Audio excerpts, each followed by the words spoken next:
Stevan Musilović, danes gostovanje v Velenju. Prvi polčas dober, veliko priložnosti, v drugem pa ste prejeli gol in na koncu izgubili z 0:1. Pa šta da kažemo, da bude pametnije od toga što ste vi rekli. Upravo tako. Kako bi vseeno ocenili igro svojih varovancev? Pa ocenio bih je kao kad imate kući dete ili decu i oni naprave neke greške, vama krivo zbog toga, svaki dan ih savjetujete, svaki dan ih vaspitavate, a oni opet pogreše, međutim vi ih volite, ulažete u njihov razvoj, znate da moraju da porastu, znate da to ide sa godinama, pa tako i mi smo u nekom periodu odrastanja, razvoja fudbalskog.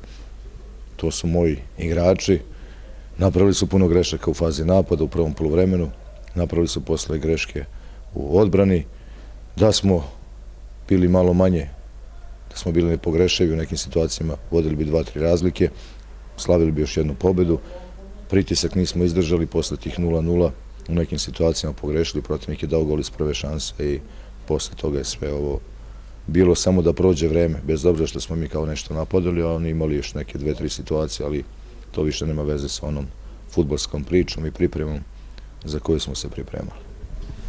Že v sredo vas čaka tekma z Gorico, hitro bo potrebno pozabiti ta poraz in se pripraviti na domačo srečanje. Pa već smo ga zaboravili, bar sam ga ja zaboravio, znam šta nam sleduje, sleduje nam isto ovakva utakmica, isto ćemo igrati, stvarati šanse, pritiskati, protivnik u dobrom delu utakmice neće imati rješenje za nas. Jedino veliki znak pitanja lebdi nad ovom ekipom od prvog dana i cele jeseni, kad ćemo dati gol ili koliko ćemo golova dati i da li ćemo nekad dati više od 2 gola. Eto, to je to. U sav rad, u svu pripremu, ali imamo jedan veliki problem koji trebamo da označimo, napišemo velikim crvenim slojem, on je realizacija, on sve probleme donosi ili sve probleme rešava. Svedoci ste mnogih utakmica kad neka ekipa igra i u slovenačkoj ligi ili bilo gde, igra loše, brani se, ništa ne stvori i ima jednog igrača koji da gol sa 20 metara ili prođe dvojicu, da gol i pobede 1:0, što bismo rekli ni krivi ni dužni, ali se pišu se poeni.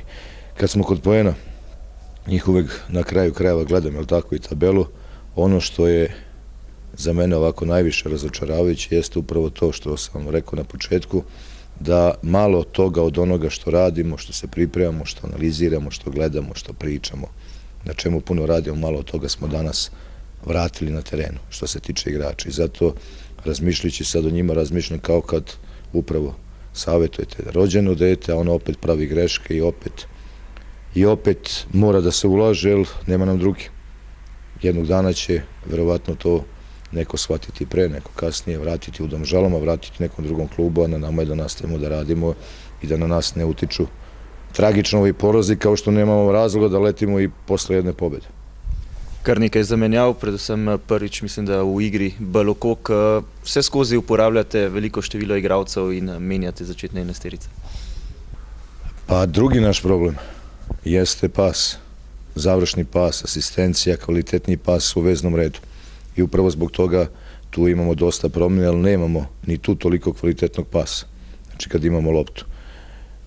Ideja je bila sa Balokogom da probamo da dobijemo sigurniji kvalitetni pas i od onoga što ovako na prvu loptu, da kažem, mogu da se setim utakmice. Mislim da je dosta toga on odigrao mirno, sigurno i da sa jedne strane doneo malo više kvalitetnijeg pasa. Naravno, ne može on to sam, trebaju sva četvorica igrača u vezi da to donesu. Pa zbog toga, i naravno, ko kako radi, tako je, evo, vidjeli ste, na terenu se sve vidi, pa davno je bila utakmica protiv Triglava. Najlepša hvala, srečno. Hvala i vam.